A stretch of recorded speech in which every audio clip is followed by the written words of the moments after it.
ఓం నమ శివాయ. ఓం ఉమామహేశ్వరాయ నమ. ఈరోజు వీడియోలో శివపురాణంలోని అత్యంత ఆసక్తికరమైన మరియు ఉద్విగ్నభరితమైన ఘట్టం బ్రహ్మచారి వేషంలో శివుని పరీక్ష, దాని గురించి తెలుసుకున్నాం. సప్తఋషి పరీక్ష పార్వతి గెలిచినది. ఇప్పుడు సాక్షాత్తు పరమేశ్వరుడు ఆమె ప్రేమను పరీక్షించడానికి ఒక వృద్ధ బ్రాహ్మణుడిలా మారువేషంలో వస్తాడు.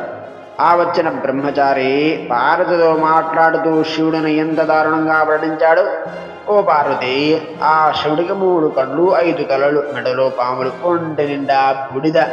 ఆ విప్రద రూపం గలవాడని, శ్మశానంలో ఉండేవాడని నువ్వు ఎందుకు పెళ్లి చేసుకోవాలనుకుంటున్నావు? ఆయన నీకు తగడు అని అన్నప్పుడు శివుడి పార్వతి ఎలా స్పందించింది అనే అద్భుతమైన ఘట్టాన్ని ఈ వీడియోలో వివరించాను.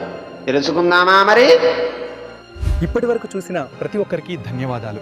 ఇలాంటి అద్భుతమైన వీడియోల కోసం ఇప్పుడు శివభక్తుడు ఛానల్ని సబ్స్క్రైబ్ చేసుకోండి.